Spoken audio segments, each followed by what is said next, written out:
phones. Yeah. Set. And don't forget your phones. Good morning, everyone, and welcome to the Tuesday, February 18th, 2025 meeting of the Candido High County Board of Commissioners on this brisk February morning. First order of business, please stand for the pledge. I pledge allegiance to the flag of the United States of America and to the republic for which it stands, one nation, under God, indivisible, with liberty and justice for all. Before we get moving with the approval of the agenda, I'd like to invite Administrator Baker to introduce to the public a new member of our administrative team. Yes, so good morning. I'd like to introduce our new Human Resources Director, Katie Zemer. She started last Monday, February 10th, and she is picking things up very quickly, almost too quickly that we're like, okay, here we go. But we're really excited. So over the next few weeks, she's meeting with department heads and getting to know staff and employees and the services that we provide. So I just thought I would invite Katie up to the podium to just do a really brief introduction. Hi, I'm Katie. I'm on week 2. Over the last week, I've been meeting with different department heads and plan to continue to do so over the next month. And I'm excited to be here. And thank you for coming back for week 2. That's an encouraging sign. And hopefully week 3, right? Yeah. And apologies while I turn off the phone. All right. Katie, thank you. Welcome to the team, and it'll be great working with and alongside of you. Next item of business, approval of the agenda.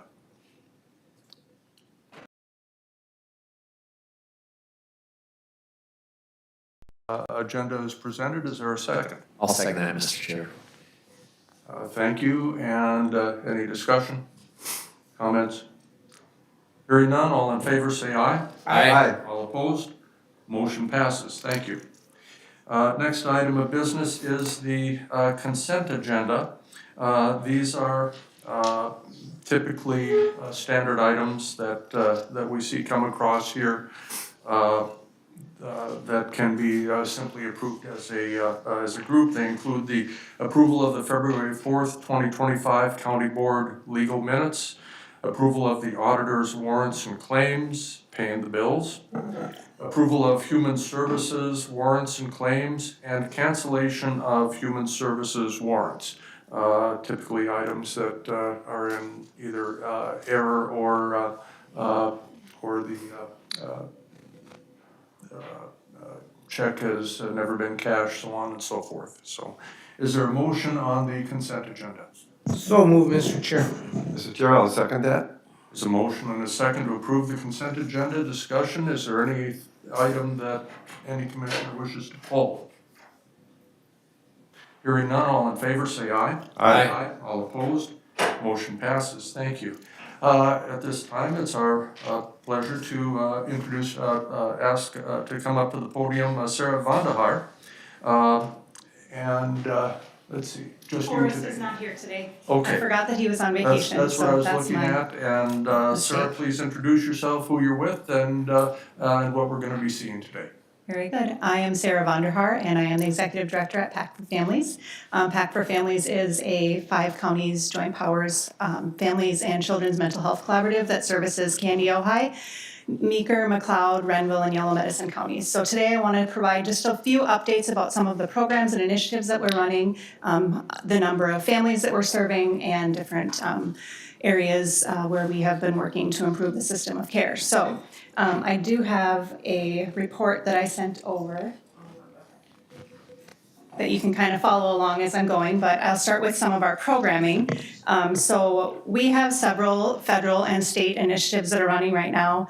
SAMHSA provides federal funding for some of our programs, including our Journey to Independence program, which first started in 2020. That program ended in 2024, and we did receive additional funding to continue that program for another 4 years. So that program services youth aged 14, or it was 16 to 21, but now with this new cohort, we moved it down to age 14. So we're serving a few more few more families and kids. But it services kids 14 to 21 who are at that transition-aged youth age and are experiencing serious emotional disturbances or serious mental illness or even at risk for those. And what we do is help prepare them for their transition into adulthood. We help to make sure that their youth serving service providers are going to help them transition into adult serving services so that they can transition successfully into adult roles and responsibilities.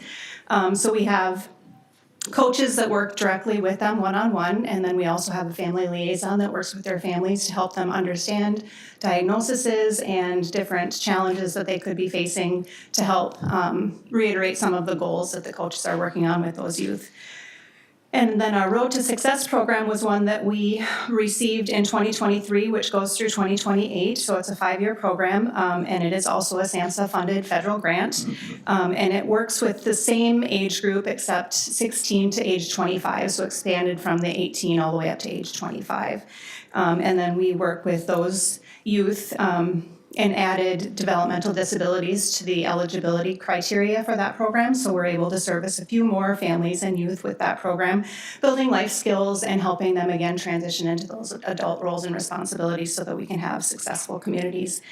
Our next program that I wanted to go over is our Family Support Services, which are funded directly through local collaborative time studies dollars through the state. And yes, so I'm on that back page. So the Family Support Services strengthen families through family liaison support and resource sharing from our staff to connect them with different resources and services within the system of care and also to help navigate that system of care. So our family liaison position in 2025, we are expanding that and adding another part-time position so we can service a few more families.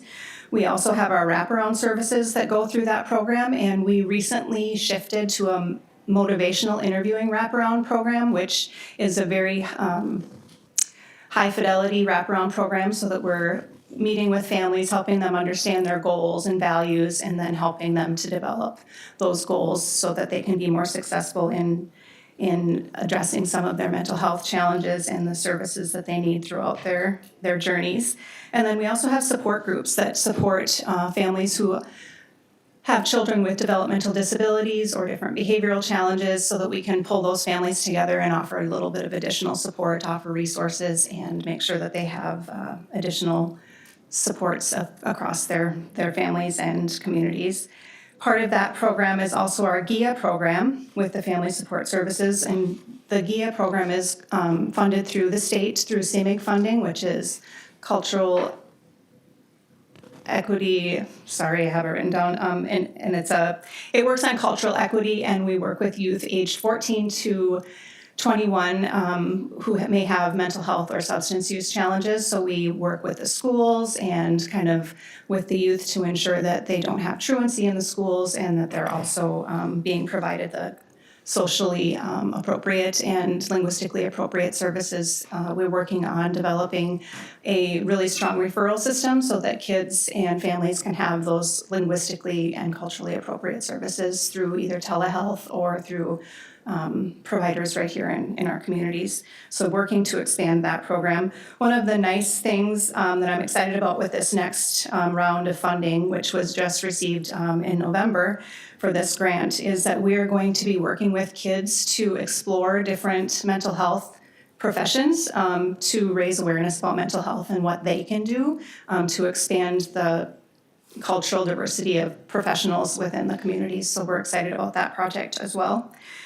Our Partnership for Success grant is in its final year. Candy, Ojai, Renville, and Yellow Medicine County are part of a tri-county partnership with the Partnership for Success grant. And we work to develop positive community norms with youth to promote substance use prevention. So through some of those positive community norms, we help change the perception of substance use across the 30 counties. And so we have been working to show kids that not all kids are using substances.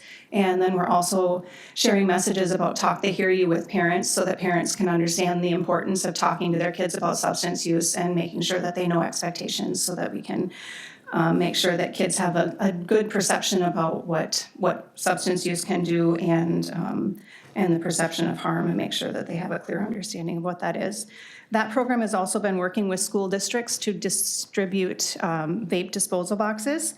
It's kind of been a collaborative effort with the SHIP partners through our counties, so that's been a good project as well. And then our prevention specialists and program directors have been working with smart approaches to marijuana to develop some cannabis legislation and prevention, just to make sure everybody's aware of what that legislation looks like and what we can do to keep our kids and our families safe as far as it comes to substance use and cannabis. So that program is coming to an end here in 2025. So we are in the process of writing a new proposal. With that new proposal, they've changed the criteria a little bit. The population size is what will indicate the amount of money you can apply for with that project. So we're looking at splitting that tri-county partnership into 2 dual county partnerships, one with Yellow Medicine, Renville County, and then one possibly with Candy, Ojai, and Meeker County. So we're waiting to hear from Meeker County to see if their Meeker Area Prevention Partnership would be interested in collaborating with Candy, Ojai County on that project. So we're really excited about the possibility of that, because we have talked with them in the past about different collaborations. We've kind of walked alongside them as they're building their coalitions and their prevention efforts in the county too. So be on the lookout for that proposal and a letter of commitment to hopefully come from this county board. Any questions about the programs that we provide?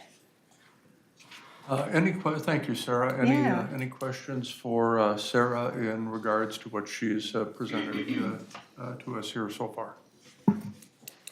Commissioner Rendell. Thank you, Mr. Chair. Do you have maybe you know the number, or at least a sense of the amount of direct or indirect funding you get from the federal government for the programs that you run? Yeah, I do. So our Journey to Independence program pulls in $640,000 a year over four years. So $640,000 for each year. Our Road to Success pulls in $630,000 a year. The Partnership for Success grant was $300,000 a year. For our local collaborative time studies, dollars that come from the state, we are getting around $425,000 a year, but it depends on different participations with the random moment time studies that our public health and school districts do. So that is not a very,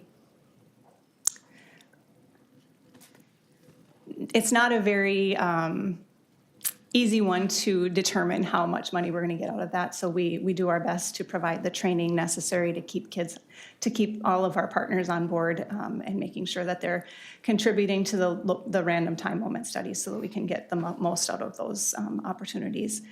And then with our GIA funding, that one was just approved, and I believe we're bringing in $285,000 this year, and then $210,000 the following 2 years. Yes. And did you distinguish between state funding or federal funding on, because the one you mentioned that was hard to Okay. discern was state, but I'm more interested in the federal Yep, so share of this, and maybe Yep. as a percent of your total budget, if you have that? I do. So 65% of our budget comes from federal and state funding. I would say that out of that, 55% of it comes from the federal government with our Journey to Independence, our Partnership for Success, and our Road to Success program. We have been talking with our grant project officers, and right now they have instructed us to continue as we are. All of our funding, except for the Partnership for Success funding, which is in notice of funding right now, so we're writing that proposal. So that's the only one that I'm a little bit concerned about as far as future funding, but the rest of the funding I'm not so concerned about at this point. I think that everything will continue as is for at least for the end of the grant cycle. So, Thank you. yeah, you bet. Commissioner Berg. Mr. Chair, thank you. Yes, I think I know where you're going with this. And I know everybody's concerned about federal funding as we Right. hear so much about that. But we do have contracts for several of those that go out a couple of years, and we'll cross our fingers Yes. that the federal government will honor their contracts with us, and we can go forward. But That is the hope. Keep us informed We anyway, will. yes. Yes, yes, we will.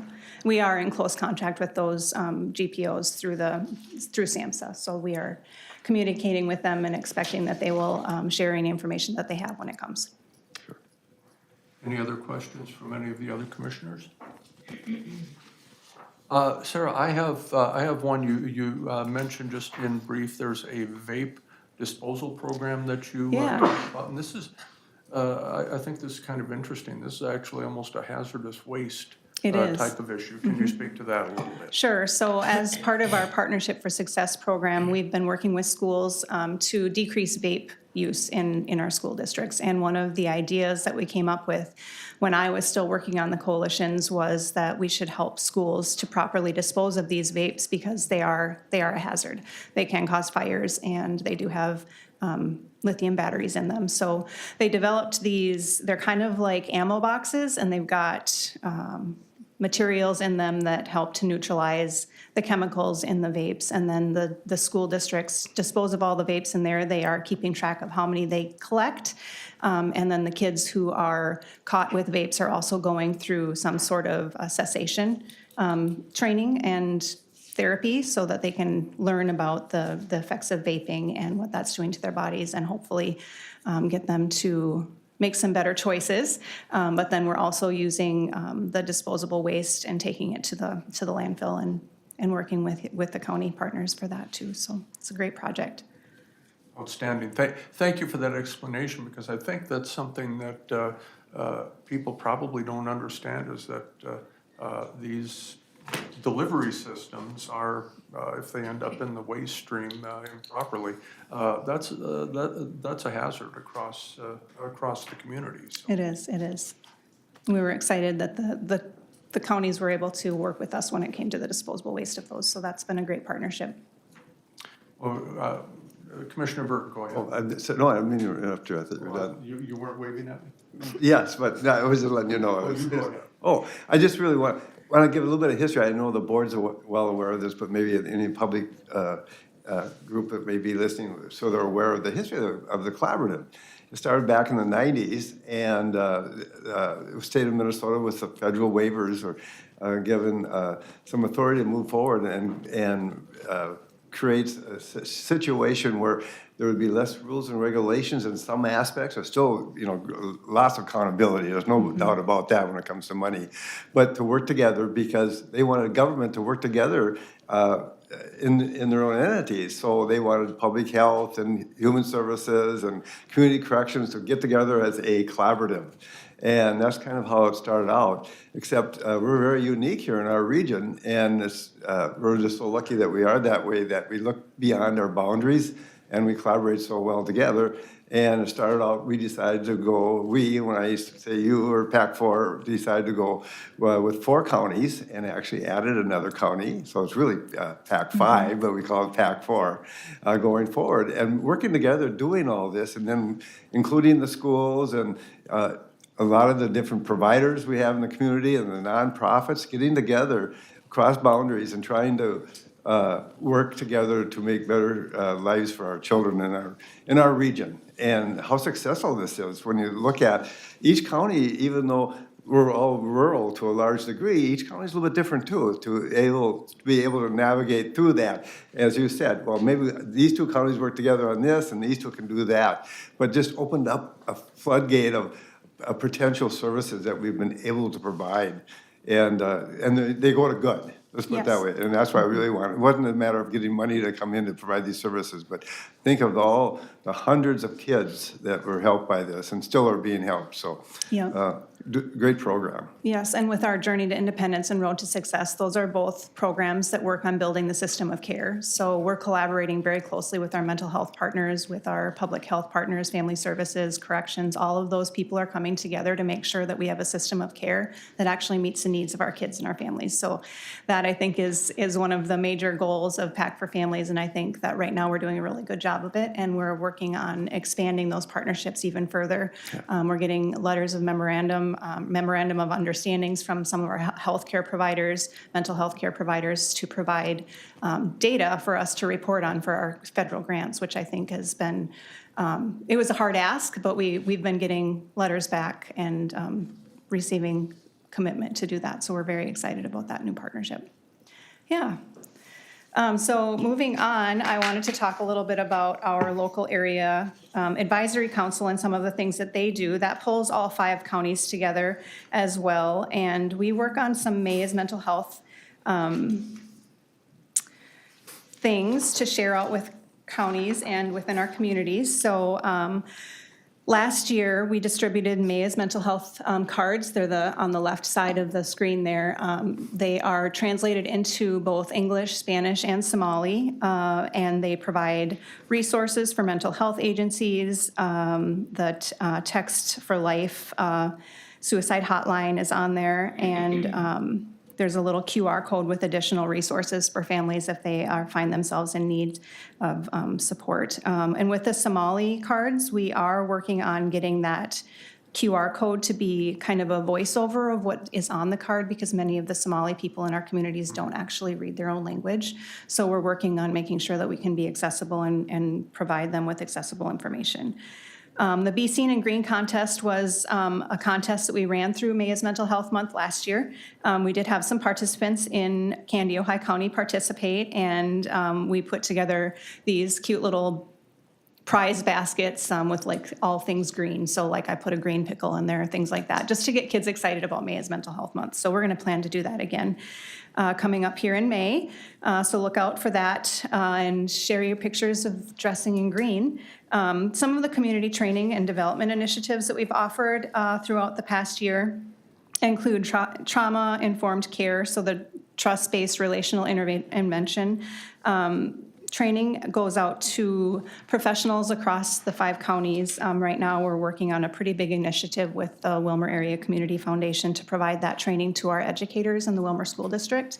Very, very well attended, and I think it's going to have some great feedback from that opportunity. They're working on monthly sessions with the trainer to help go through some of the specific incidents that are happening in their schools to make sure that they're trauma-informed in their approach to working with kids with trauma. The youth mental health first aid training is another one that we've been offering pretty regularly throughout the last year and moving forward. Ally training is the Trevor Project training. You may have seen that flyer out there. It helps to build inclusive practices with the LGBTQIA+ youth. So that training is available for county staff and different professionals across the 5 counties. Safe Talk Suicide Prevention is another one that we've offered. The Be Extraordinary BU, Marijuana and THC Risk Awareness, was one brought to us through the Partnership for Success project. And there were 2 schools here in Wilmer area that took advantage of that training for parents and youth. Youth Leadership Academy is an opportunity for youth to come together and build leadership skills, so that's been a great opportunity for our kids. And it expands kind of off of our youth substance use prevention program efforts, and as well as our transition services. And then the Brain Conference offers different trainings related to brain health and mental health, and we bring people from the 5 counties together, have a nice conference, bringing, this year we brought Tom Thielen from, I want to say he's from New York, so it was nice to bring somebody nationally renowned speaker to talk a little bit about suicide prevention and kind of efforts and what we can do to improve outcomes for our kids. Any questions? Any questions for Sarah? You have a couple of other items for us? Last thing is to just talk about the transition of school social workers in Candy, Ojai County. We did transition, so over the past 20 years, we have contracted with schools to provide mental health services and social workers within the schools. And our CEO board and executive board came together a couple years ago to develop kind of a transition plan, because the local collaborative time studies dollars are supposed to provide innovative approaches to mental health and evidence-based preventions. And as we were looking at some of the changes that need to occur because of funding deficits with the local collaborative time studies dollars, we needed to make a turn or shift about how we wanted to to utilize some of those dollars. So the executive board and CEO board did come up with a transition plan to transition those school social workers into employees of the school districts, where they would take on 100% of the salaries and benefits of those workers. So for 24-25, we are still providing 10% of the total salary and benefits for Misty Langseth, Monica Crow, and Liz Kruger with Wilmer Schools and the New London Spicer Schools did go to employment of their schools. So they have taken over employment for those workers.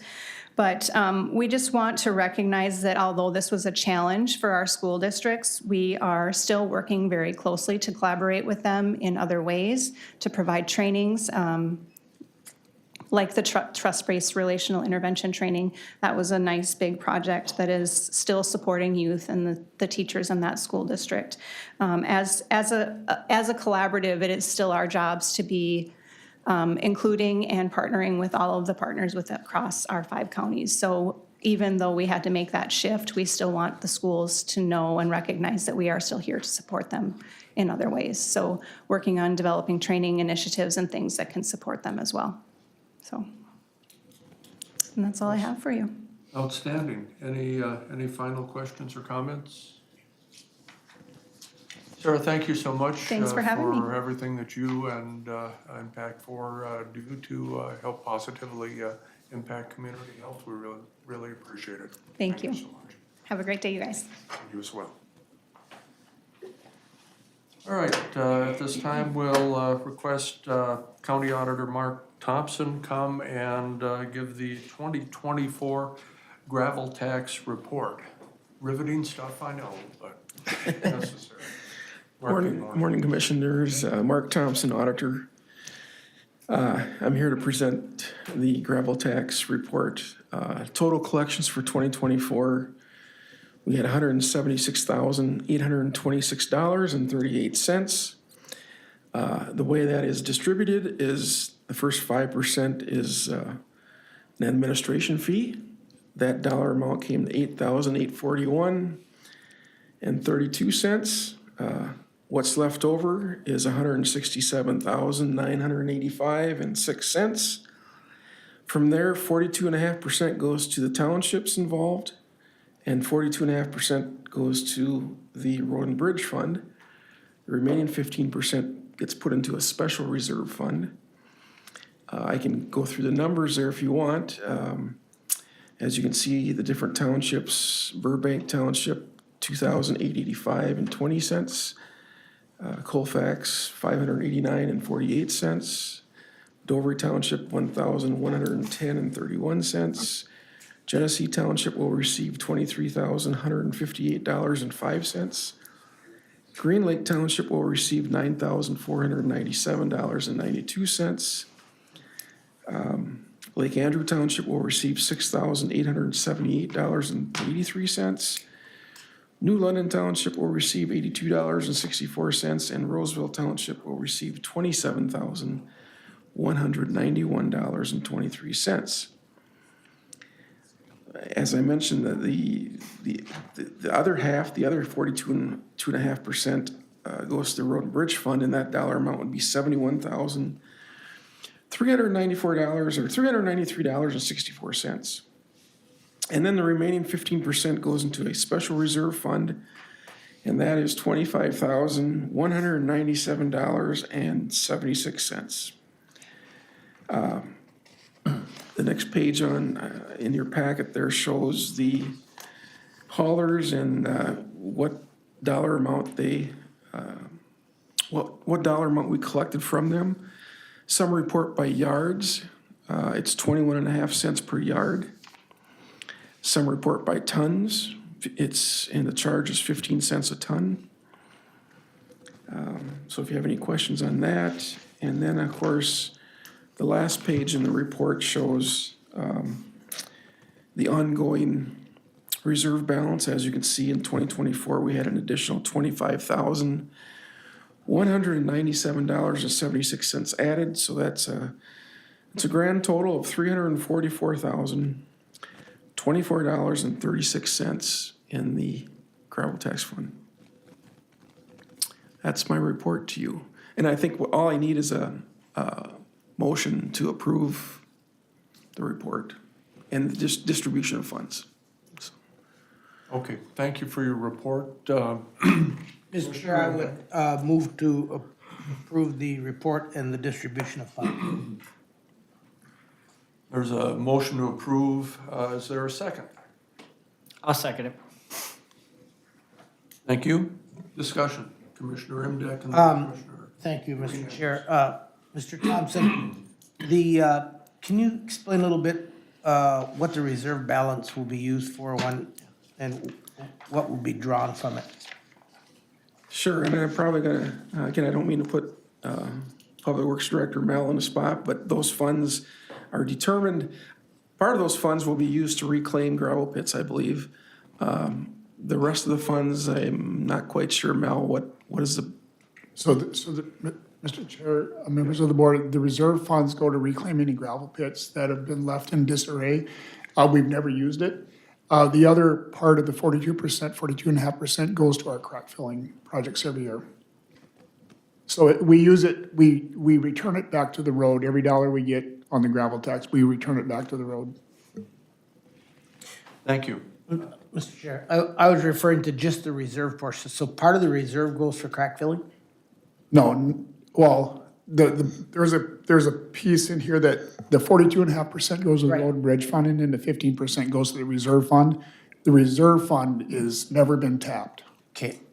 And so does that, if I may continue, does that mean we haven't reclaimed any pits since 2008 when this was started? That would be correct.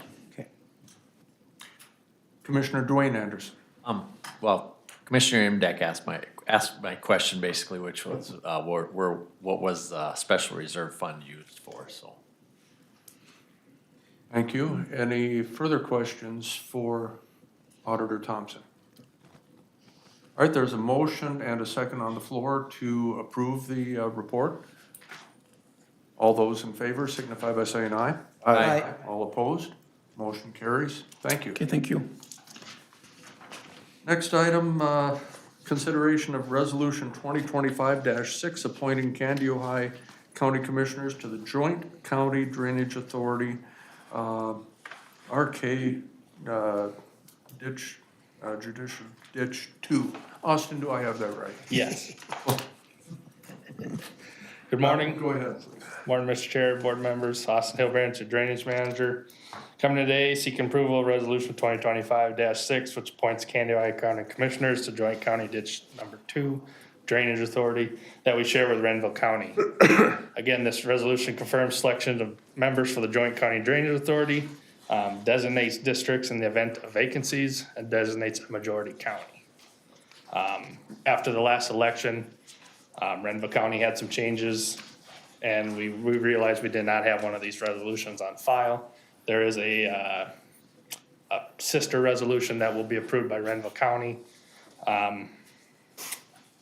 And this resolution would appoint Commissioner Imdak and Commissioner Dwayne Anderson, Districts 4 and 5, as joint county board members. Are there any questions for Austin on this matter? Mr. Chair?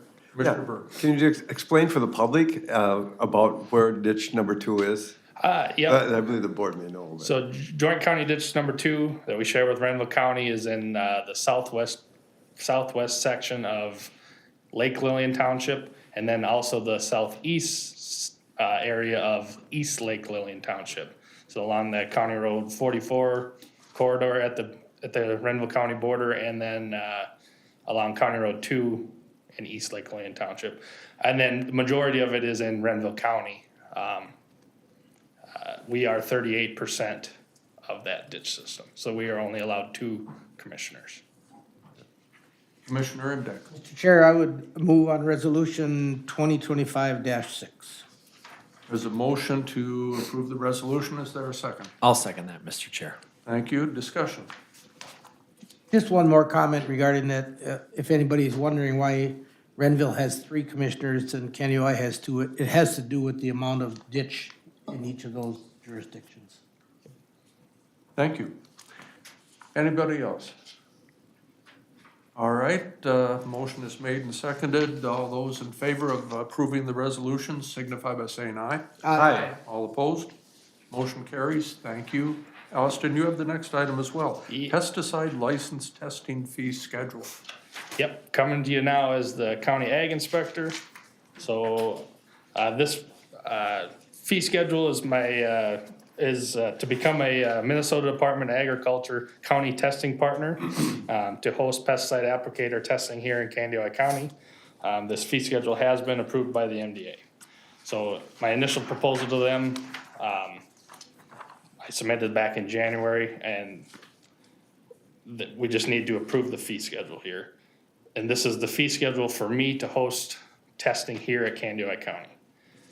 So if you go to the fee schedule, you'll see that $60 non-resident fee. That's basically set by MDA. So MDA used to host pesticide applicator testing at their place in St. Paul, sorry. And then they still had county testing partners. Now MDA is switching to a third-party vendor, and that third-party vendor charges $60 for their testing facilities. So we can't undercut them. So that's why the non-resident fee is set at 60. I cut it in half for Candioi County residents, and I put free for Candioi County employees that are seeking a non-commercial government applicator license. So on the fee schedule is the test type they would have to select, and then the categories we would offer. All right, thank you. Are there any questions for Austin? I got a question. Commissioner Dwayne Anderson. So is this new or is this, So Been going I on. believe we did offer pesticide applicator testing here at Candioi County, but was given up because the state wasn't necessarily helpful. And they didn't have at the time, it was all paper tests. Okay. And now we are gonna be doing computer tests, so. So I've been approached by several Candioi County residents and even members of Public Works staff that wondering why we don't offer this testing here anymore. Because now they would have to go to St. Cloud is the nearest third-party vendor or a different county testing partner, so. all right, and then maybe this isn't related, but private pesticide stuff, Private, they can't do that online anymore, or how does that work? yep, your private applicators for farmers only, you can do, that's a test online. This would be Oh, it for- is, okay, it's still the same as it's been. Yep, this would be for any commercial applicator that wants to get paid or somebody that's applying restricted use pesticides for their business or for their, an employee for a business. Okay, thank you. Any other questions for Austin? And then just to clarify, the fee is free for Candioi County employees who would be considered non-commercial government applicators. So I assume this would be folks in, say, Public Works? Public and- Works, your ground facility people, if they apply restricted use, they could come take one of their categories. And we wouldn't charge them to take the test here, so. Yeah, because that's all basically internal Correct. county, not for commercial or profit. Yep, a non-commercial, government applicator is a non-commercial license, like I said, but it's specified that it's only for the government organization or whatever, so. Very good, thank you. Any final questions? We have a motion and a second to approve the pesticide license testing fee schedule for Candioi County. All those in favor signify by saying aye. Aye. Aye. All opposed? Motion carries. Thank you. I don't think we did that. I'm sorry? I don't think we did that was for the previous one. Yeah, you didn't do it first. We went through that. I was wondering, did I was like, I did my brain go Still blank? fresh in my mind. All right, well, let's back out of that. Okay. Otherwise, Would I'll you, make a motion to accept the fees. that's awesome. And I'll second it, Mr. Chair. Very good. Now we have a motion and a second. Any further discussion? All those in favor say aye. Aye. All opposed? Motion carries. Thank you very much. Thank you. Mr. Chair, I request a 5-minute break. We will recess for 5 minutes.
Candido County Board of Commissioners meeting. Next item on the agenda is the Planning Commission recommendations. Standing in today is Gary Gear. Mr. Van Dyken must, if he's somewhere warmer, I'm going to be envious today. Let's Very not, welcome. let's not bring that up then. Thank you, Mr. Chairman. Yes, Gary Gear, Candido County Environmental Services Director, here to present to you the 2 conditional use permits that the Planning Commission heard on February 10th. The first one is of Tepetonka Club LLC. They were proposing to amend their conditional use permit for a hospitality center by allowing for 2 residential structures. The previous conditional use permit that was approved was just for the 1. So this would be adding an 8-bedroom hospitality unit along with a separate building for a spa and game room. Again, there was a certain amount of public present, and a good discussion was had, a good number of questions back and forth between the public and the Planning Commission, and then the Planning Commission discussed the matter in detail among themselves as well. Ultimately landing at a motion to approve the request based on the conditions and findings that are before you. The 3 conditions proposed are that the facility shall not be used as a hotel motel, that sewage treatment needs shall be met through the design, installation, and maintenance of cluster sewage treatment system plan for Outlot A of Tepetonka Village or another approved means, and that kitchen facilities shall not be open to the public but shall be limited to guests only. So with those 3 conditions and the findings, the Planning Commission recommends the County Board approve the application as presented. All right, thank you. Are there any questions for Commissioner Dale Anderson? Hey, Gary, I'm not against it or that concerned, but I've had a lot of people call in with questions and concerns. So I guess that's the reason I bring it up. And I think the big concern still gets to be is the hotel motel part. I mean, I understand that it's for guests only, but can you talk any more about that, I guess, about what the reason that it's not a hotel motel, just for the public? And I guess I would say just having visited with Eric following the meeting, and the discussion that was held was such that it's not open to the public. You're not able to go online and make a reservation. So that's the distinction in my mind, I think in Eric's mind, and maybe the Planning Commission as well, after they discussed the matter as to why the condition landed as, it shall not be used as that. But, and again, in addition, that's what the applicants are agreeing to as well, that they are understanding that they're not wanting it to be that. So somebody may feel that it looks like that or feels like that, but it's not. I think the significant difference would be is that you or I aren't able to go online and make a reservation and stay there. It's guests only. Thanks. Yep. Commissioner Burke. Mr. Chair, thank you. A quick question. Do they have to pay like a lodging tax like a hotel would? No? I caught you off guard on You got me that off one. guard with Okay. that one. Yeah, I am not familiar with the lodging tax and whether they would or okay. would not. But that would be an IRS requirement if they're, Sure. are needing I was to do just that. curious to see. All right. Mr. Chair, Commissioner Imday. if I may comment on Commissioner Berg's question, my understanding has long been, and the developer said that lodging tax would apply as long as they don't stay over 30 days. Okay. That sounds good. All right, thank you. Any other questions for Mr. Gear? If not, I'd entertain a motion on the matter. Mr. Chair, I so move to approve. With the, Findings and conditions, yes. all right, thank you. I would second that motion. Thank you. Motion is made and seconded. Any discussion? Gary, I'm just a little not quite understanding the capacity of this. It says it's an 8-bedroom facility. How many people is this structured to Would be accommodate? It's the calculations are made on 2 persons per room, so that'd be 16. All right. Thank you. And then it would be 32 in total because they're 2 8-bedroom units is what their hospitality center is Okay, landing at, yep. all right, thank you. Any other questions or comments? Mr. Chair. Commissioner Burke? Yes, I believe we all received some information as well about this. I am, very concerned. We want to, dot our i's and cross our t's on this whole thing. But there's a lot of misunderstanding too, because some of the information I've been receiving is the numbers are a lot higher than that. The story keeps changing and getting larger. And just to be clear that it's not a major housing development from that point of view. And I believe we expected to be one, we're adding an additional one, correct? Correct, that's what this adds. Thank you. Anybody else? All right, we have a motion and a second to approve the recommendations of the Planning Commission on this matter, for this conditional use permit amendment. All those in favor say aye. Aye. All opposed? Motion passes. Thank you. Next item? All right, thank you, Mr. Chairman. The next application was that of Ryan Kuzman, and the applicant is requesting a conditional use permit for a clustered PUD planned unit development, cluster development of 17 units in an R1 shoreland residential management district. This is the property right across the road from the old mill Inn on Green Lake. It's actually has Nest Lake frontage.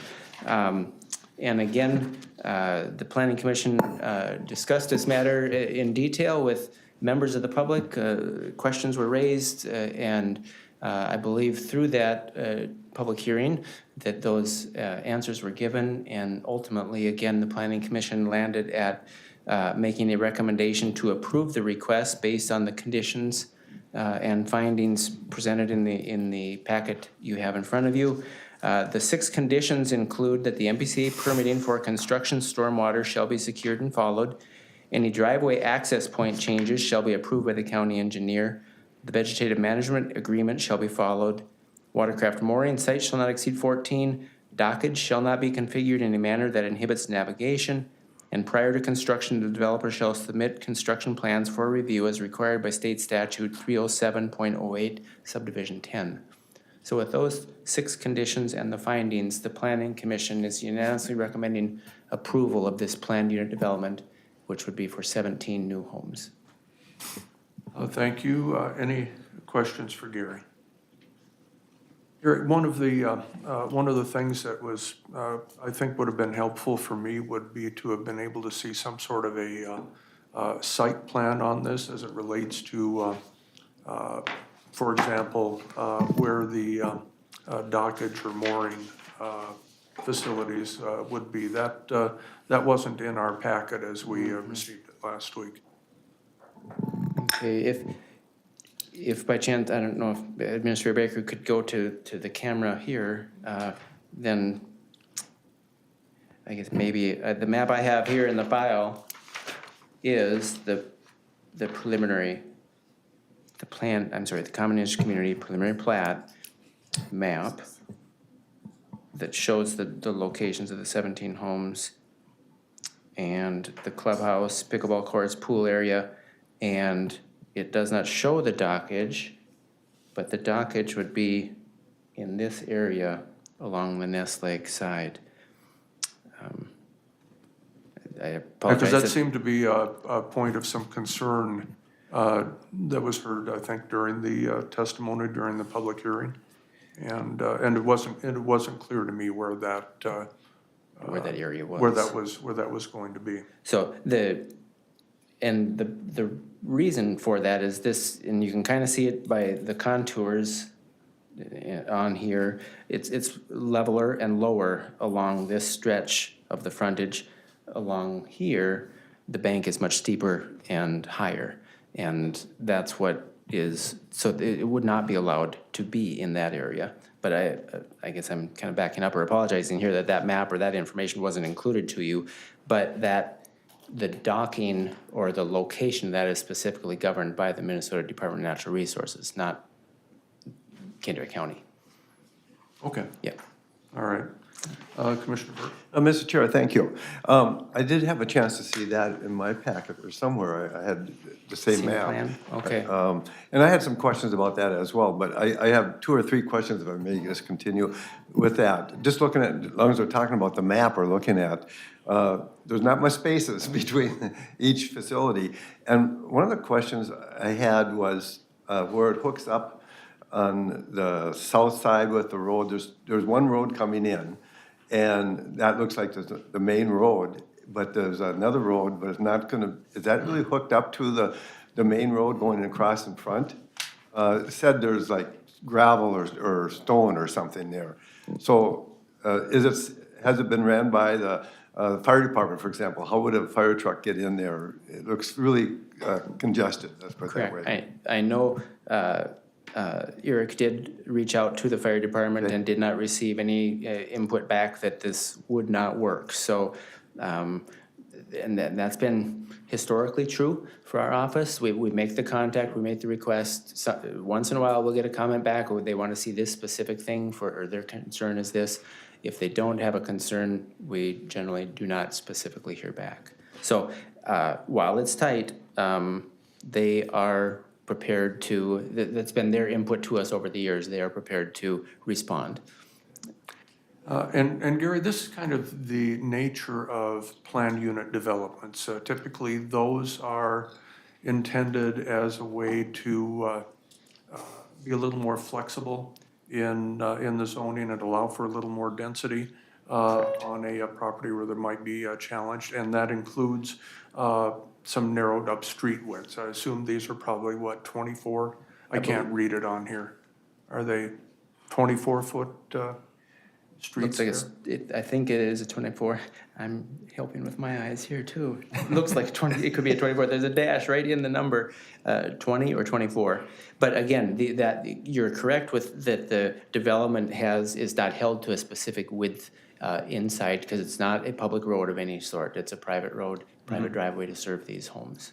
Because there are a number of planned unit developments in the city of Wilmer as well, and that's something that is allowed for in state statute. Correct.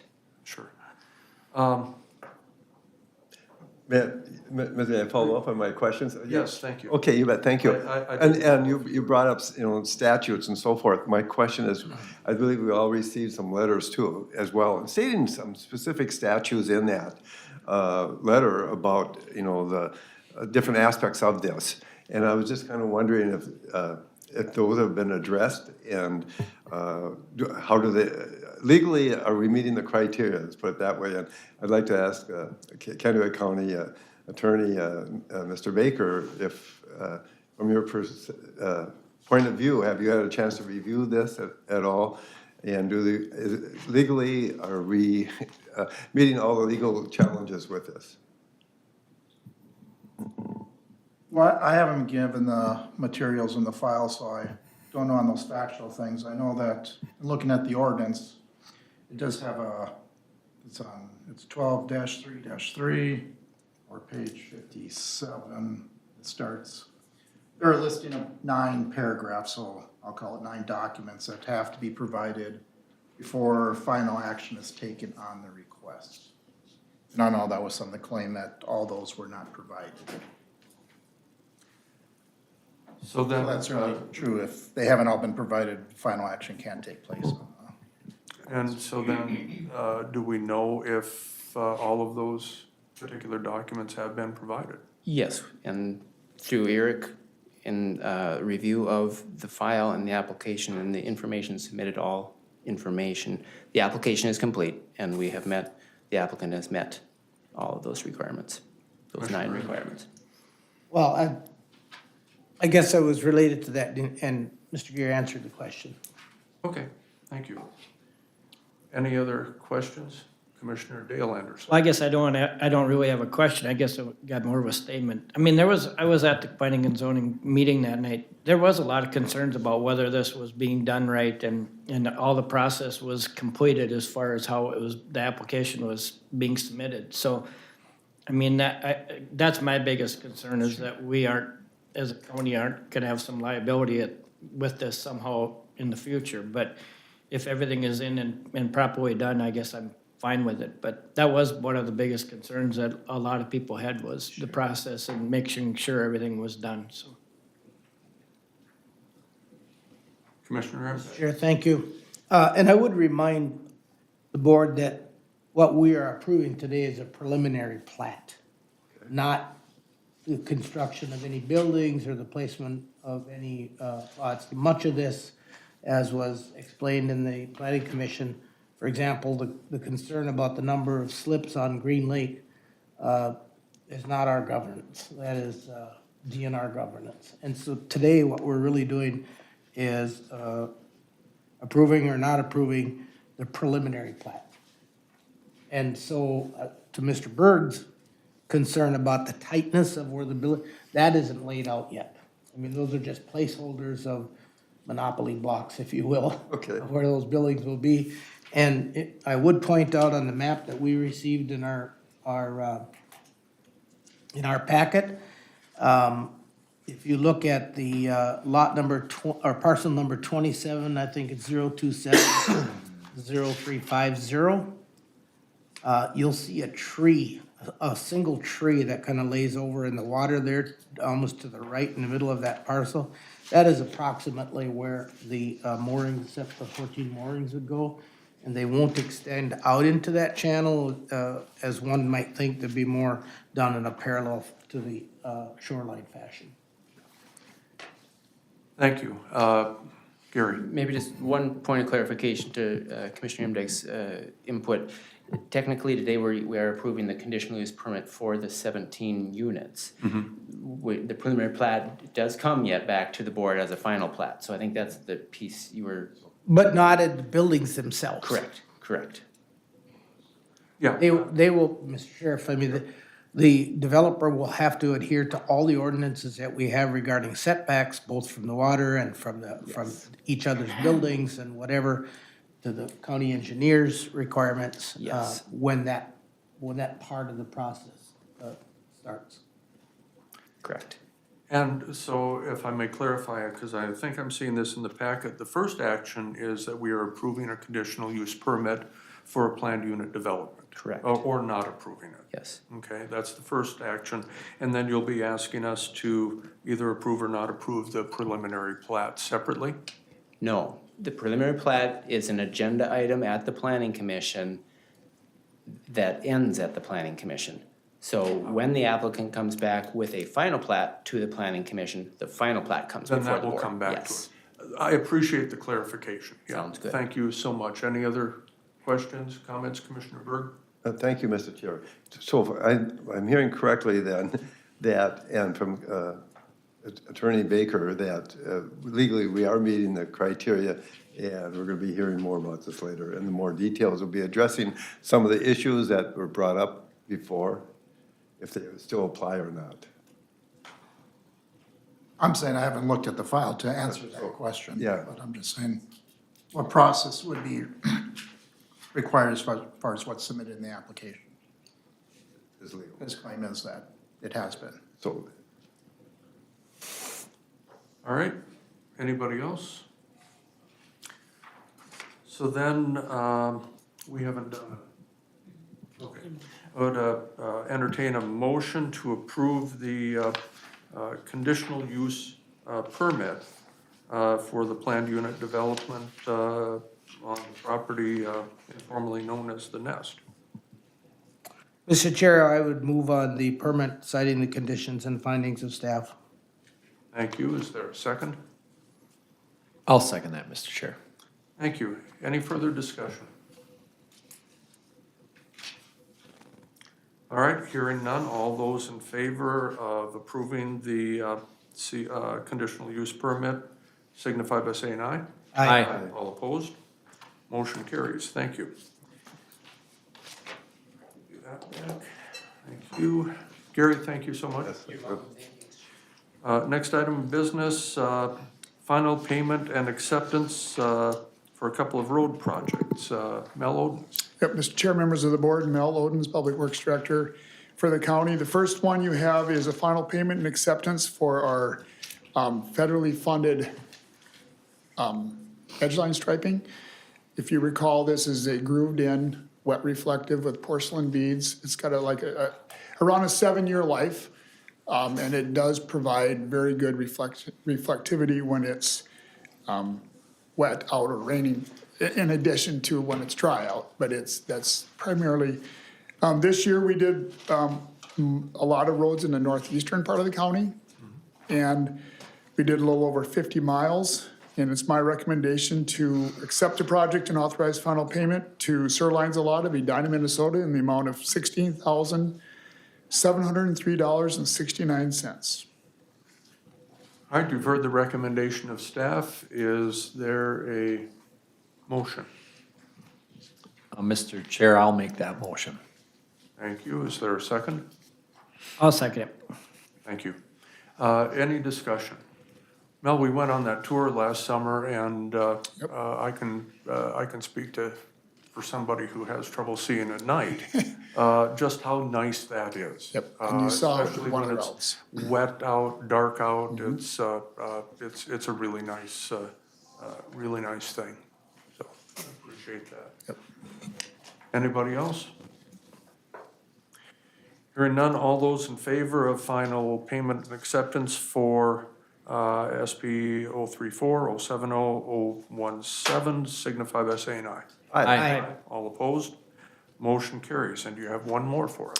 Yeah, Mr. Chair, this is a local option sales tax project where we replaced a deficient bridge on our County Road 1, just in the southwestern part of the county. It's right north of the Beat Hauler site on County Road 1 north of Prenzburg. This was let in June, and they completed it in just a little over a month. They took out the old bridge and they did a double line of 12 by 10 boxes, which also came to the board in the drainage report. And it was done by John Riley Construction of Morris, Minnesota. And my recommendation is to accept the project and authorize final payment to John Riley Construction of Morris, Minnesota in the amount of $35,184.98. You've heard the recommendation of staff. Is there a motion? Mr. Chair, I'll make a motion to accept the project and make the final payment to John Riley Construction, Inc. Thank you. Is there a second? Mr. Chair, I would second that. Thank you. Any discussion, comments? Came in almost exactly right on budget. Right, yep. Felt Nice. good about it. It was a Yes. little bit of a theme last year, if I remember right, wasn't it? Yeah, let's hope it continues. Knock on wood, absolutely. All right, any other questions or comments? Hearing none, all those in favor say aye. Aye. All opposed, motion passes. Mel, if I can ask you, and I apologize for not asking you about this earlier, but you had some clarifications on maybe some of the work that is proposed to be done or is going to be done on the bypass. Right, And can you just clarify that for the public? For the sake of the board, I did send to the chair, and I believe Commissioner Berg, the two city reps, there's been some discussion in the city of Wilmer about we did a detour agreement at the last board meeting because they're gonna be using County Road 71 and our County Road 5 for a piece of Highway 23 from 71 over to our County Road 5, which is the piece that's that 2.5 mile that's not done, okay? And I was getting a lot of questions about did we finally get the money to complete the 4-lane? And no, I guess the short answer is no, we did not. So this project is a 2-year project. That piece is gonna be done this year. And they're gonna just overlay the existing concrete or bituminous with concrete for that 2.5 miles, not do anything with the undone piece.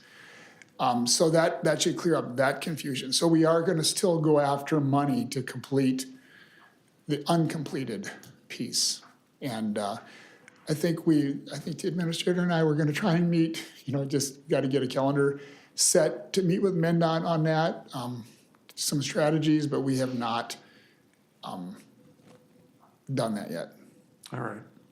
Yeah, I'd heard a couple of those same questions myself, and so I wanted to ask you to give that update, and Yeah. thank you so much. Yeah, so the thing that I think is maybe a little confusing is that the southbound lanes, I think, are gonna be closed basically for 2 years. And then the other thing that I think that was pointed out pretty well in the article, is if you wanna get to Raymond this summer or to Grand Falls, you're gonna have to go on 5 or 71. 23 will pretty much be closed for 6 months this summer. So, All right. Any other questions? All right, Mel, thank you so much. All right, our next item of business is the Administrator Performance Evaluation Review. And I will just note that the administrator has the option of holding this review in either a closed or an open session. And Administrator Baker, you prefer which option? To have it in open. Open Yeah. session, all right. Wanted to make sure, and thank you for that. Let me give you that before we lose it. And I just kind of want to set the table just a little bit briefly in that we, commissioners had the opportunity to answer several questions that are really the most pertinent for our review, because, you know, we don't often get to see the administrator working with various staff, employees, anything like that. But our work with her is at a little higher level than that, a little more of a 10,000-foot overview.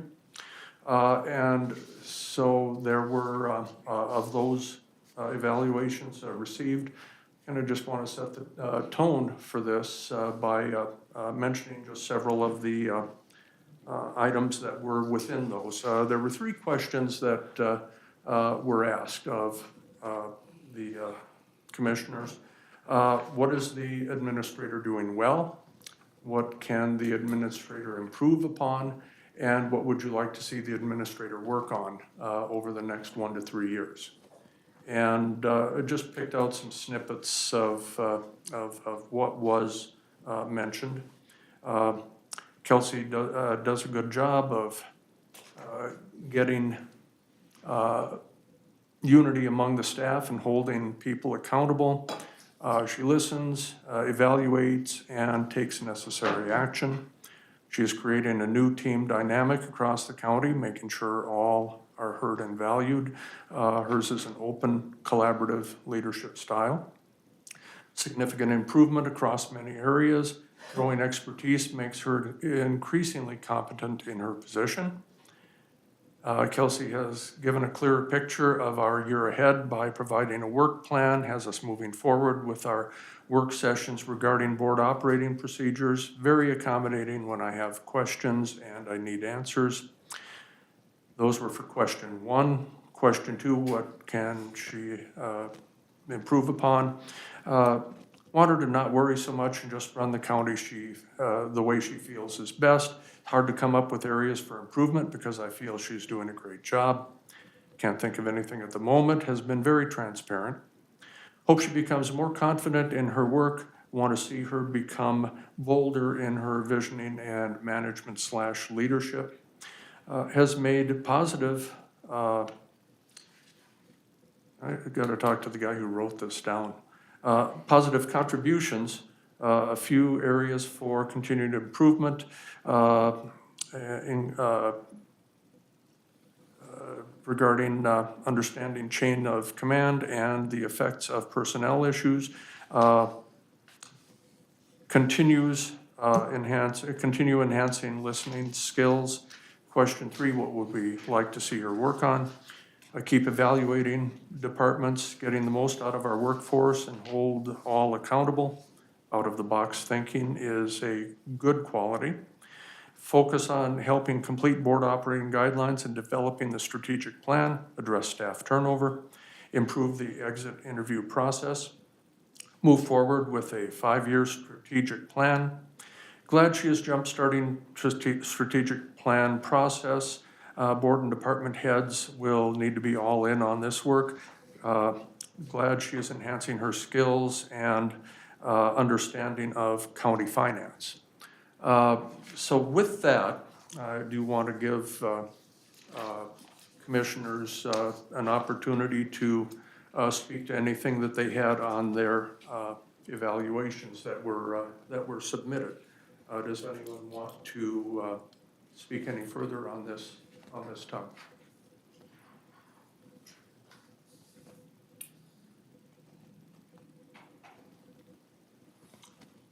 Kelsey, any questions for the board based upon what you heard there? No, I appreciate the commissioners that have reached out to me in the last year and the last week or two, discussing their comments and their review, and I had a nice conversation with those who did, and I appreciate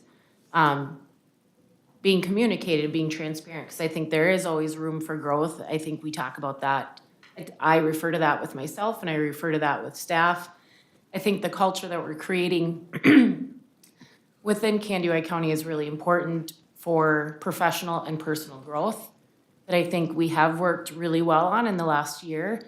I think about my first date here on February 15th, 2023, and I think we've come a long ways with communication and respect amongst the leadership and all the way down to frontline staff. I think that's really important. I always say to staff, I have a place in the county, and you also have a place. We all have a place, and we all have work to do. Just to go over, and it was also mentioned, but some of the goals that I have going through the next 2 years will be to start working on the strategic plan that the board has approved, and I'm excited to start that process with the department heads and the county board. Legislative opportunities. One of the goals I have is to strengthen relationships with key policymakers at the state and federal, and I think I've said this before at the board level, but I am really gracious that the board allowed me to go out to Washington DC even then in a time like this, but I think it's really important to start creating those relationships and start advocating on behalf of the services we have here. Streamlining human resources functions. I think that's really important in today's world. You don't think it connects to employee retention, but it really does. And the other thing is I'd like to provide more of a human resources report, maybe twice a year to the board. I've talked with Katie and Lisa within our team. How can we do that in a productive manner that will provide a retention and recruitment report to the board in more of a positive and not maybe just say the negatives, but I will say our retention has improved in the last 2 years. We always see your bumps in the road. We're always gonna have those dips. That's very natural with retirements, but there's a way we can pull that out. So I'm working on that. Automate and improve human resources processes. Instead of adding an FTE, we might be able to add a software that can streamline some of the services. Exit interviews is on that list, performance reviews, to establish a more efficient and data-driven performance review process that's not only beneficial for the supervisor, but it's also beneficial for the employee as well. Board communication and transparency, to improve the board reporting, that the board, and you talked about that, which I really appreciated being involved in the discussion that you had at your last board operating guidelines and procedures work session when you talked about your board reports, I think are helpful for me, but also are helpful for the staff who are listening. And how do we provide that communication from the board to the county employees countywide? And then employee retention and recruitment, I think it's always kind of beating the drum, but this is something that I think is really important. And launch new retention strategies. Is it career development programs, improve benefits, which we've looked at, but you always have to stay on top of that within the health insurance committee.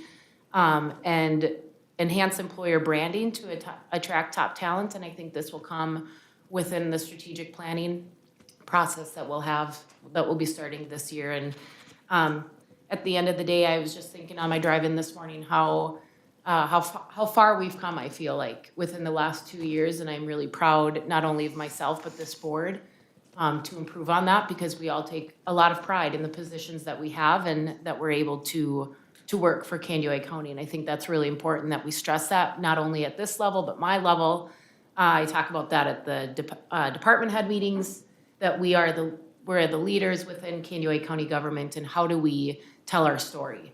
and provide the services to the constituents at all levels. Doesn't matter what salary cap you're at, it's all levels.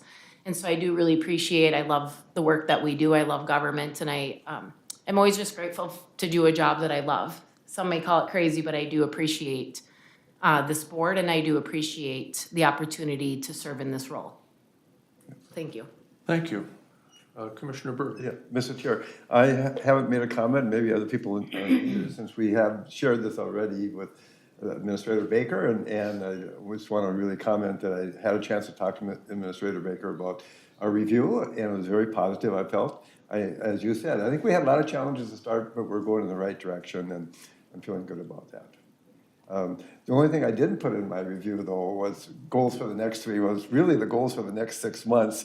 To be really conservative, not knowing what's happening on a federal level, and that's pretty common sense, that we're gonna be very careful as we go forward financially, and with the budget coming up again too. So, and I thank you for the budget, that you involved the board so much more, this last budget, very well.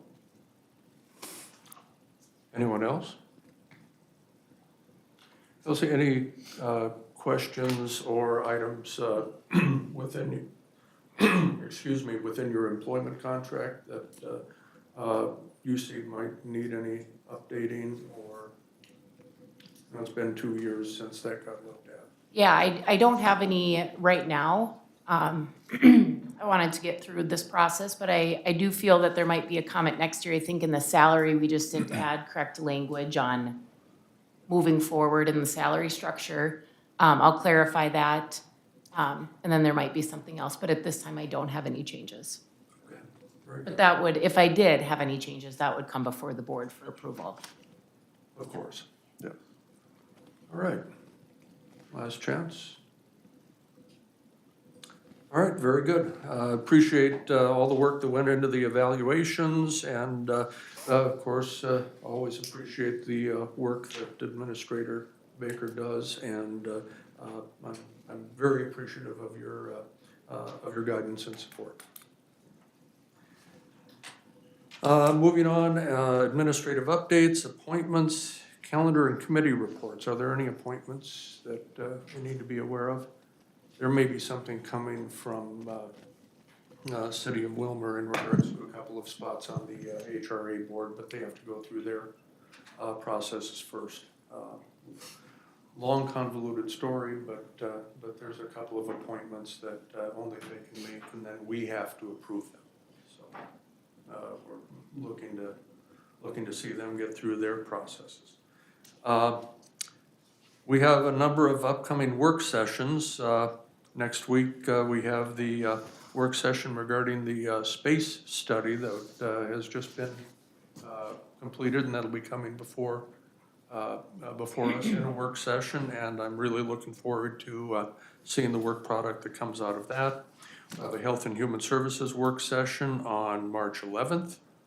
Our next operating rules and guidelines work session will be on March 17th. And the following day, we have Road and Bridge. And I think there's one other item that goes within that as well, but that'll happen on the same day. So pretty much every opportunity we have over the next 4 to 6 weeks, we'll be meeting in some of those off weeks to get some of this work done. Also a note for folks that we will be in attendance at the Association of Minnesota Counties Legislative Conference. That's our opportunity to get in front of legislators and their staff and other policymakers, and also doing some of the business of AMC and advancing those priorities. I'm happy to say that the General Government Committee, which I chair, is going to have Representative Dave Baker from Kandiyohi County here as our featured presenter or speaker at our committee meeting next week, and looking forward to hearing his legislative updates and the opportunity for him to hear from our other peers. So with that, any questions or comments? Otherwise, we'll go into reports. All right, Commissioner Imdeck, are you willing to start? Thank you, Mr. Chair. My calendar back up here. On Wednesday, the 5th, following our last day after our last board meeting, I attended the Mid-Minnesota Development Commission meeting. I think I sent all of you a draft of the minutes, so I won't belabor that any. On the 7th, well, I had also attended the rural policy webinar on, that was put on. I know it's not one of our committees, but it affects a lot of us, that Center for Rural Policy Development put on. Kelly Ash from New London, who many of you know was one of the presenters there. On the 10th, we had an extension meeting. It was sort of a reintroduction for me, as I'd been off extension for several years, actually. I think it's been about 5 years, but interesting to be back on that. And then that evening, we had the Planning Commission, for which we just dealt with those matters, and the work session that we've all been on. Then last Thursday, again, a non-committee, it's not really one of our committees, but related to the work that we do regarding policy. I attended the Minnesota Transportation Alliance annual meeting. The governor attended our meeting, as well as several legislators, and then went over to the office buildings that were able to meet with new Representative Van Binsbergen and Senator Lang. We had a conflict with Representative Baker, so we weren't able to meet on that one. And then that was it. Thank you. Commissioner Dale Anderson. All right, I had extension with Roger. That was it's always kind of interesting to hear how much stuff extension has that is out there that people don't even realize, and that's what they were kind of trying to bring out, is there's a lot of stuff in extension that is available for the public, but they don't even realize is there. That afternoon, we had a meeting with Middle Fork Watershed on the Diamond Lake project, and had talked over that, just preliminary discussion. I went to the planning and zoning meeting that night. Interesting to hear people's input on the issues that were brought up for that. On the 11th, we had our work session here, and then after that, I attended the first meeting for me on the Community Health Board. Really interesting and informative to listen in on that meeting. That night, I went to a Middle Fork meeting, and they had a third-party person give a report on the nanobubbler project for Diamond Lake, and it was interesting to hear the discussion on that. No decision was made at that time because the report wasn't final yet. The only other thing I would have had, but I was unable to attend, was the Prairie Woods Open House on the 13th, and I had a heat issue, so I had to fix that. So that's all I had. Thank you. Commissioner Berg. Thank you, Mr. Chair. I had a monthly Prime West meeting in Alexandria, and that took most of the day. Unfortunately, the weather wasn't really very nice driving up there on the first Thursday of this month. It was better coming home, let's put it that way. This was our one of our main meetings of the year, where we review the budget and the process as we go through with the budget. We do that every year in February, and then also working on setting the budget. So that was the day spent mostly dealing with figures and numbers. So very interesting and very complicated budget, as you understand well too. And then I had 2 Zoom meetings for the 18 County Mental Health Consortium. And one was a planning meeting with the acting vice chair and chair, as well as myself and the director of the program. And then we also, the following week, had the first meeting of the new Joint Powers Board for the 18 County Mental Health Consortium. We elected officials. We elected officials for the board, and Commissioner Paul Johnson from Meeker County is the chair, and Commissioner Rick Anderson from Lyon County is the vice chair, and Commissioner Berg is the secretary. So that's a tough job to have. But on the other hand, I'm very involved in, because that'd be the 3 people. So we will be meeting monthly too with I call it the operational board or the advisory board that we have to approve any items that need to be approved by the board, and then they'll be ratified by the full board, and we are gonna try to meet 4 times a year. So we're getting that really well organized going forward, and I think every county, also just an update, every county was asked to put some money in to as a cushion for it, and I believe all but 2 counties have. And basically the other 2 counties are saying, oops, or the check's in the mail. So I think that went well. We were kind of worried everybody wouldn't buy in, but I think this is pretty exciting to have 18 county commissioners really being focused and say this is an important issue for our region, let's work together. So that was very positive. We had this special work session for the operational guidelines for the board, and I think we all felt that was a very positive experience going forward in the conversations we had. So, and maybe we can be finishing that up by Southville soon. I had a Hot Creek project as well as a Hot Creek One Watershed plan during these past 2 weeks. And just for your information, the Hot Creek project that we have with Chippewa County and Renville County is a joint powers we have. And that is moving forward as usual, but the number of grants are starting to kind of come to an end. So we have to be concerned about the future as we go forward with that. And I believe we'll be having an update from them real soon if you haven't been contacted with it. Just to give us an update on how things are going. But also the One Watershed plan, we had our meeting at the Soil and Water new building and district, and it was very interesting to get a tour of that building and see how it works. So they're very appreciative of what the board did to help that make work. Very, very appreciative. So, we had an overview of some of the projects that took place, and they actually had a slide presentation of the projects across the 3 main counties that involved in the One Watershed plan and how that's going forward.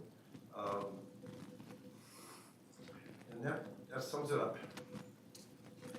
Thank you, and I think just to dovetail in on that appropriation for the Soil and Water Conservation District, probably should note that Administrator Baker found some room in the budget to be able to recommend that funding. So They're very appreciative of that, and Administrator Baker too. Commissioner Dwayne Anderson. Yeah, so I didn't have a whole lot going on the last couple weeks. Our Health and Human Services Committee meeting was canceled. We did have our work session, but we were all in attendance there, so I don't need to discuss that any further. I did attend with Commissioner Dale Anderson and Administrator Kelsey Baker with the Middle Fork Watershed and kind of a couple of representatives from Diamond Lake Association regarding that nano bubbler proposal that they have, and we kind of all hashed out all our differences and different issues we had. And I guess that's just kind of a work in progress. So, but that was basically our first sit down with them. Then I also had on the 5th of February, I had a Central Minnesota Jobs and Training meeting that was basically just to approve the audit with CLA. We didn't have a quorum, but we did discuss, CLA gave their presentation, and basically what came out of that is we have now improved safety precautions with more checks and balances for regards on how bills are paid and processed.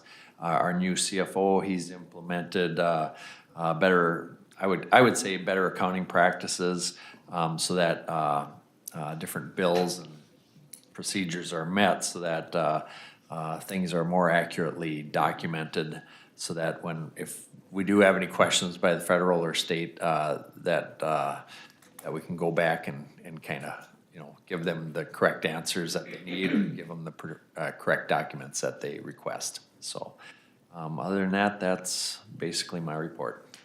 All right. Thank you. Administrator Baker, anything you'd like to bring forward? I do have an update regarding the 16-bed, the behavioral health. It's not fallen to the wayside. I'm still hoping to bring it to the next board meeting. The only thing we're waiting on is the loan that was through Wells Fargo is paid off. We just need Wells Fargo to release that agreement. Because there's interest that's involved, and so we're working on that because things have changed within Wells Fargo since 2017 to 18, and I think just at the time in 2018, it maybe was missed, to make sure that we get that release statement. But the agreement and all of the other documents that the board will need to review and approve, have been sent to Shane for review, so I'm hoping at that first meeting in March is what my plan is, but we are meeting bi-weekly with the state, just to touch base. Everything for 2024 should be reconciled.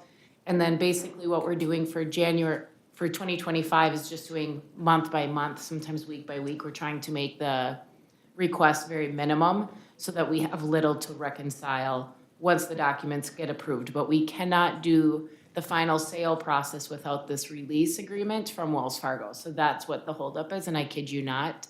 We've been working on this since August when the board voted on that. So it's taking time. I mean, I think Karen and Andy Thorson and myself and Shane has done some work, and so we've kind of just been chasing our tails to find it. And I think we now have a little bit of hope that we'll be reaching that agreement some point, hopefully in the next couple weeks. So I'll be able to provide all the documents and a closing date at that first meeting in March, but we're shooting for March 31st would be the final closing date, but we have to have, like I said, we have to have that agreement in hand. Other than that, I just wanted to provide that update. And then going off that work plan, we do have on April 15th, that first quarter financial report in the budget work session.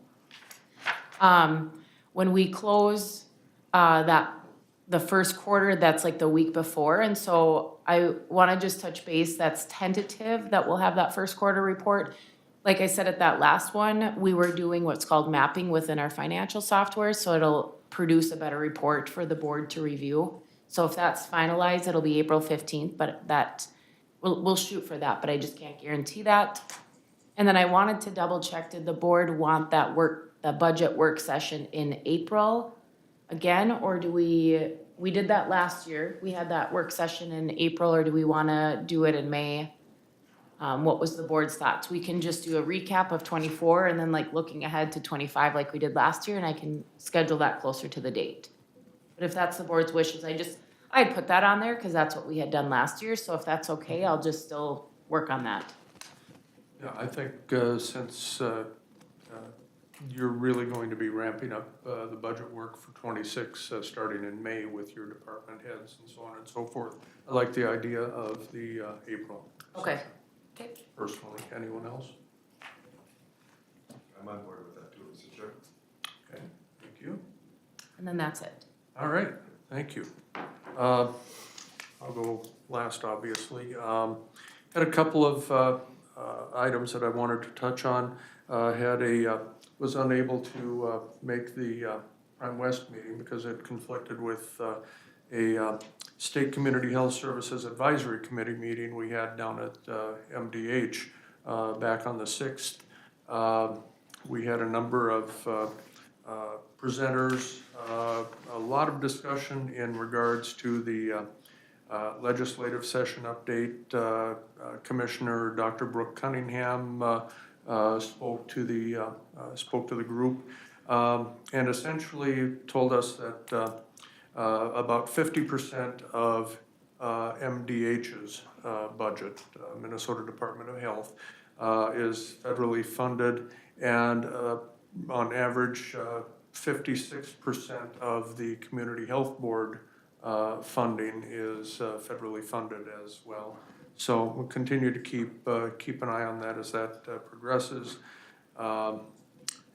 We broke into regional caucuses for the purposes of electing representatives to the SHAC Executive Committee. And one of the commissioners, Commissioner Leeser from Chippewa County had been the representative to the executive committee for our Southwest region, and he had indicated that he wished to pull back from that, and as it happened in the caucus, I was the only commissioner participating in that, so I'm now on the executive committee for SHAC. So looking forward to that. Had that item. And I apologize, I'd normally have my laptop up, but I apparently can't run that today.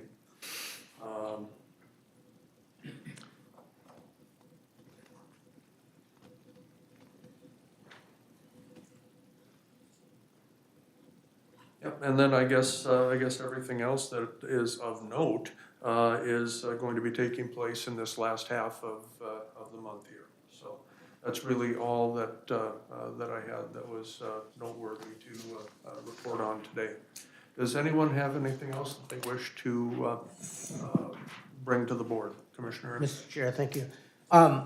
Both Commissioners Andersons and Administrator Baker alluded to the Middle Fork and meeting with the county, and I get a lot of calls about that nano bubbler and comments. Kind of how does that relate to the county? So if it were to go forward, they would like to put it on the park on Diamond Lake, on county property. And so there's a lot of issues we'd have to work out. We'd have to have some sort of memorandum of agreement or understandings or whatever all legal kind of documents that would have to be signed, and maybe a lease agreement. And at this point, I mean, they were assuming that they could just do it. And we were like, no, we gotta have different agreements if it's to go forward. So that was what we made clear at that meeting. So, if I may, so they're asking to put infrastructure at the park? Yes. Okay. And I'm sure there's more to come on that. And then, is there a change in any of our park managers? No. Because I noticed that one of our park managers has just opened up a new business in Spicer. I'm wondering if that's gonna affect their ability to manage County Park 5. Not for 2025. All 2025 managers are staying from 24 to 25. If they would have had to remove themselves from being manager, that would have had to have been done by October of 2024. We have a date on that. It's either the manager notifies us or the county notifies the manager specifically if they're going to be the manager for the upcoming year. So all managers renewed for 2025. And so, yeah, they should be staying the same. To touch on the Middle Fork watershed, I am hoping that a representative from the watershed will be able to come to the county board to provide more of an update, and the requests of what they will be asking for. It's just a lot is at hand too for them to get that report. And there are specifically 4 asks. And so like Commissioner Dwayne Anderson said, really it was just to kind of make sure everybody was on the same page of what the asks would be. And then we'll be able to move forward from there. But I would like them to come and provide that report to the county board first initially, so that the county board is aware of what the project is in full, and then to discuss the asks of that. Because they're not small asks, And essentially. if I may, the manager there, is it a manager, director, whatever, Coughlin has, Resign. and he's gone. I think his last day was last Friday? I think so. It's this Friday, This Friday. or this Thursday, something like that, yeah. Yeah, so they're in a little bit of a limbo, so we'll give them time, and then, I've been working with John Morales. And so I'll connect with him on a date of when he can come to the county board. All right, thank you. Anybody have anything else for the good of the order? If not, then we will adjourn this meeting of the Candidates County Board of Commissioners.